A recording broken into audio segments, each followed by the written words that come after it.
PNS kerja 30 tahun, uang JHT sekitar 60 juta.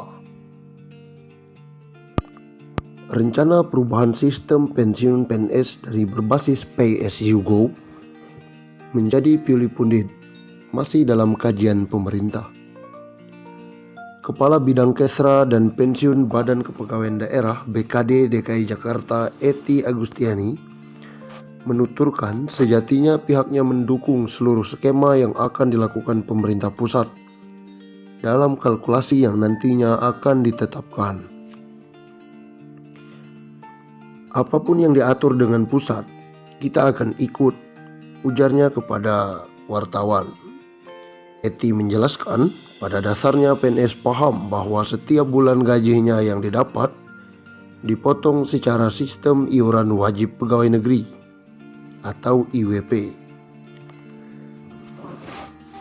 Adapun potongan untuk IWP besarannya mencapai 10% untuk 3 komponen, yakni asuransi kesehatan, program jaminan hari tua atau JHT, dan program pensiun. Adapun rincian IWP bagi PNS aktif atau pensiunan sebesar 10%, sementara untuk gaji terusan sebesar 2% dari penghasilan atau gaji. IWP tersebut terdiri dari 2% untuk BPJS Kesehatan dan 8% untuk program yang dikelola Taspen, sebesar 3,25% untuk tabungan hari tua atau THT, dan 4,75% untuk program pensiun. Seluruhnya jika dijumlah mencapai 10%.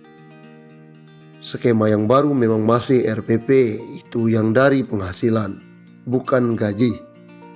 Kami menunggu dari pusat skema yang baru yang masih RPP itu, jelasnya. Dia juga tak menampik pernyataan Menpan RB yang menyatakan bahwa manfaat yang diberikan pada PNS sangat kecil. Bagi Ety, kecilnya manfaat yang diterima itu disebabkan karena potongan yang dikenakan selama ini juga masih dalam jumlah yang sangat kecil.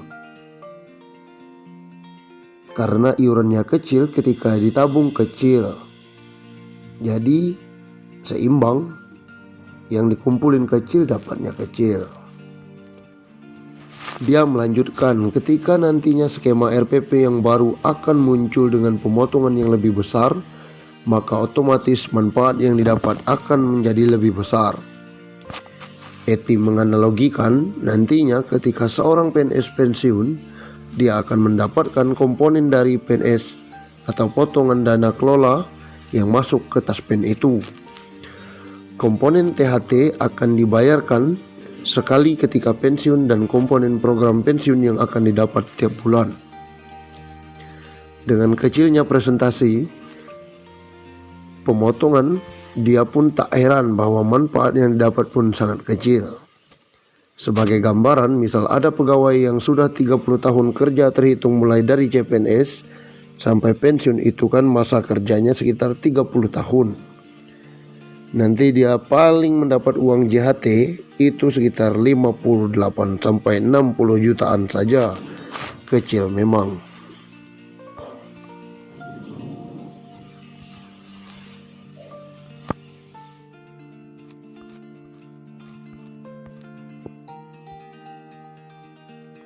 Undang-Undang Republik Indonesia Nomor 11 tentang pensiun pegawai dan pensiun janda atau duda,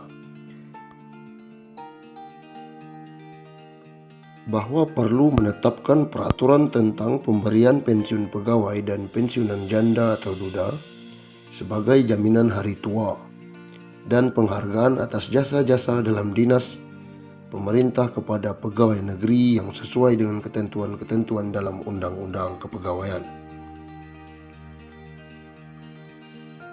Undang-Undang tentang pensiun pegawai dan pensiun janda atau duda. Pensiunan pegawai dan pensiunan janda atau duda menurut undang-undang diberikan sebagai jaminan hari tua dan sebagai penghargaan atas jasa-jasa pegawai negeri selama bertahun-tahun bekerja dalam dinas pemerintah.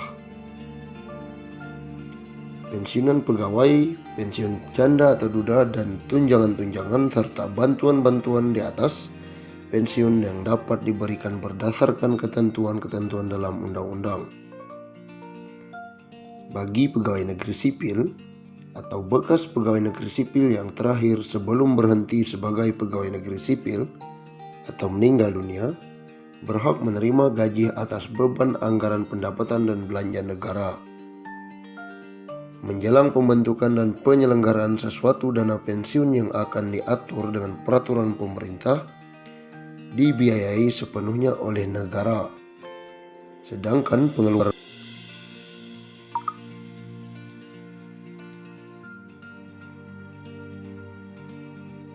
akan diatur dengan peraturan pemerintah dan dibiayai sepenuhnya oleh negara.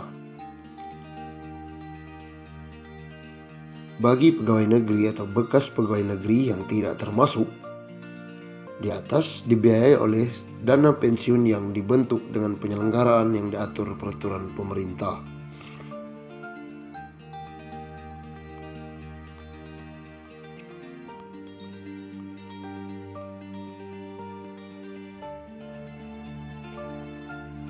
Undang-undang ini diadakan sebagai pelaksanaan ketentuan dalam pasal 19 Undang-Undang Pokok Kepegawaian yang menentukan bahwa jaminan hari tua pegawai negeri yang diantara lain berupa pensiun bagi pegawai negeri sendiri dan pensiun janda atau duda harus diatur undang-undang mengingat keadaan penghidupan masyarakat Indonesia.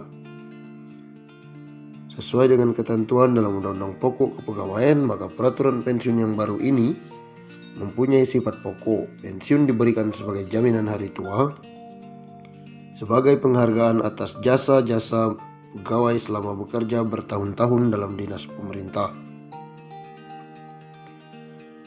Kedua sifat dari pensiun itu telah menentukan penyatuannya dalam pasal 19 Undang-undang ini yang menentukan 3 syarat pokok untuk memperoleh hak pensiunan, yaitu telah mencapai usia sekurang-kurangnya 50 tahun, memiliki masa kerja untuk pensiun sekurang-kurangnya 20 tahun.